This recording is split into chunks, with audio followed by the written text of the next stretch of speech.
तीन बहनों की लालची भाभी। करिश्मा, रेशमा और मनीषा तीन बहनें हैं। उनका एक भाई भी है, मयंक।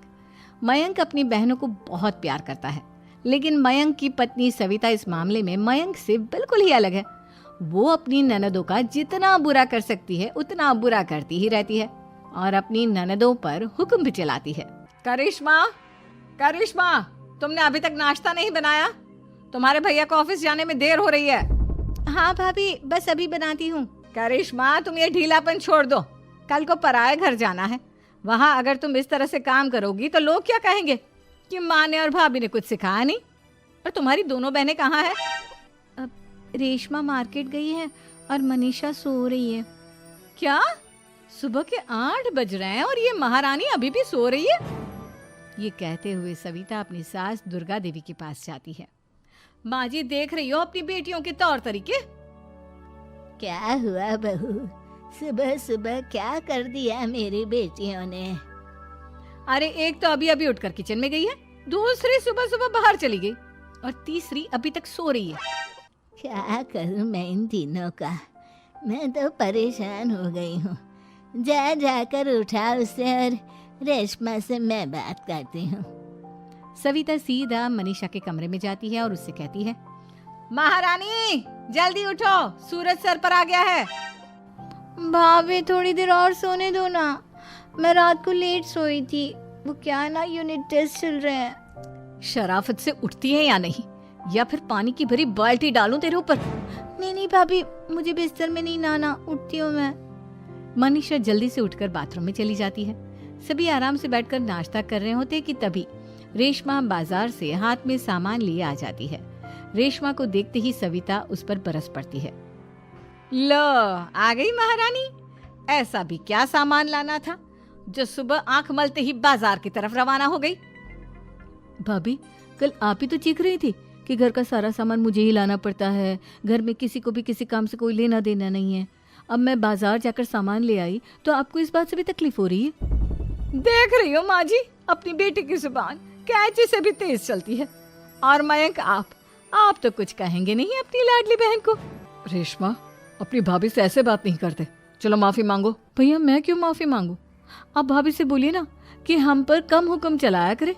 हम इस घर की बेटियां हैं और आपकी पत्नी की ननद है, नौकरानी नहीं। लो कर लो बात। इनकी भलाई के लिए कुछ भी बोलो तो इन्हें बुरा लग जाता है। इस घर में यही इज्जत है मेरी। देख लो माँ जी, आपकी बेटी किस लहजे में मुझसे बात कर रही है। सविता वहां से चली जाती है। मयंक को बहुत गुस्सा आता है, वो भी वहां से चला जाता है। फिर करिश्मा रेशमा को समझाती है। रेशमा, तुम्हें भाभी से माफी मांग लेनी चाहिए थी ना। लेकिन दीदी, मैंने कुछ किया ही नहीं, तो मैं माफी क्यों मांगू? हाँ करिश्मा दीदी, रेशमा दीदी जैसे ही घर में आई भाभी ही उन पर चिल्ला रही थी। हाँ, मैं मानती हूँ कि गलती भाभी की थी। मैं तो इसलिए बोल रही हूँ कि भाभी ने माँ को तो पूरी तरह अपने वश में कर लिया है। वो हमारी बात सुनती ही नहीं। मयंक भैया हमारे लिए हमेशा खड़े रहते हैं, इसलिए उनकी बात का मान तो तुम्हें रखना चाहिए था ना। कोई फायदा नहीं दीदी, कुछ दिनों की बात और है, भाभी उन्हें भी हमारे खिलाफ भड़का देंगी। फिर वो भी माँ की तरह हमारी किसी बात का विश्वास नहीं करेंगे। इसी तरह सविता अपनी तीनों ननदों को किसी न किसी बात पर परेशान करती रहती थी। एक दिन मयंक अपनी तीनों बहनों के लिए गिफ्ट लाया। करिश्मा, ये तुम्हारे लिए हार का सेट। रेशमा, तुम्हारे लिए सुंदर सी ड्रेस। और मनीषा, तुम्हें किताबें पसंद है ना, तुम्हारे लिए किताबें लाया हूँ। थैंक यू भैया। थैंक यू भैया। थैंक यू भैया। करिश्मा, तुम्हारा नेकलेस कितना सुंदर है। ये भैया कहाँ से ले आए होंगे? मैंने भैया को 3 दिन पहले फोन पर ये डिजाइन दिखाया था और आज भैया ये ले आए। सविता तो अपनी ननदों के गिफ्ट्स देखकर जल गई और करिश्मा का नेकलेस तो उसे भी बहुत पसंद आया था। अपनी बहनों के लिए कितना अच्छा नेकलेस लेकर आए हैं, मुझे कभी कोई गिफ्ट नहीं दिया। मैं आज ही ये हार चुरा लूंगी। रात में सविता करिश्मा का हार चुरा लेती है और इसी तरह उसे अपनी ननदों की जो भी चीज अच्छी लगती वो उसे मांगती नहीं, बल्कि रात के अंधेरे में चुरा लेती। इसी तरह दिन बीतते गए और सविता ने मयंक के दिल में भी उसकी बहनों के लिए नफरत पैदा कर दी। एक दिन मयंक ने करिश्मा और रेशमा के लिए रिश्ता देखा और ये बात उसने घर में सबको बताई। माँ, करिश्मा और रेशमा के लिए बहुत अच्छा रिश्ता आया है। वो लोग कल इन्हें देखने आ रहे हैं। आप और सविता मिलकर सारी तैयारी कर लेना। ये सुनकर करिश्मा और रेशमा खुश हो जाती हैं, लेकिन सविता सोचती है, अगर इन दोनों बहनों की शादी हो गई तो घर और बाहर का काम कौन करेगा? मनीषा तो एक नंबर की कामचोर है, उससे तो किसी बात की उम्मीद लगाना ही बेकार है। मुझे इस शादी को रोकना होगा। अगले दिन सभी लड़के वालों के स्वागत की तैयारी करने में लगे होते हैं। तभी मयंक अपनी बहनों से आकर कहता है, तैयार हो गई तुम दोनों? देखो दोनों लड़के बहुत अच्छे हैं, मैं कोई कसर नहीं छोड़ना चाहता, इसलिए तुम उनके सामने अच्छे से बिहेव करना और अपनी भाभी से लड़ने मत लग जाना। करिश्मा, तुम वो नेकलेस पहन लो ना जो मैं तुम्हारे लिए लाया था। भैया मैं बहुत देर से वो नेकलेस ढूंढ रही हूँ, लेकिन मुझे मिल ही नहीं रहा। क्या तुमने नेकलेस खो दिया? तुम्हें पता भी है वो कितना महंगा था? तुम कोई काम ढंग से नहीं कर सकती। मयंक गुस्से में वहां से चला जाता है। थोड़ी देर बाद लड़के वाले भी आ जाते हैं। वो दोनों बहनों को पसंद कर लेते हैं और रिश्ता पक्का हो जाता है। लेकिन सविता के दिमाग में तो कुछ और ही खिचड़ी पक रही थी। वो पंडित जी के पास करिश्मा की कुंडली लेकर जाती है और उन्हें पैसे देकर करिश्मा की कुंडली बदलवा देती है। जब लड़के वालों के पास करिश्मा की कुंडली जाती है तो वो दुर्गा को फोन करते हैं। बहन जी, हमने करिश्मा की कुंडली अपने पंडित जी को दिखाई थी। आपकी बेटी की कुंडली नहीं बल्कि दोषों का पिटारा है। देखिए, मैं और मेरे पति इन सब बातों में बहुत विश्वास करते हैं, इसलिए हम आपकी बेटी से अपने बेटे की शादी नहीं करा सकते। इस तरह करिश्मा का रिश्ता टूट जाता है और सभी घर वालों को बहुत दुख होता है। अब कविता सोचती है, चलो करिश्मा का तो रिश्ता टूट गया, अब रेशमा का भी रिश्ता तोड़ना है। क्या करूं? अब सविता आवाज बदलकर किसी अननोन नंबर से रेशमा के होने वाले ससुराल में फोन करती है। हेलो, मैं कौन हूँ कौन नहीं ये आपके लिए जानना जरूरी नहीं।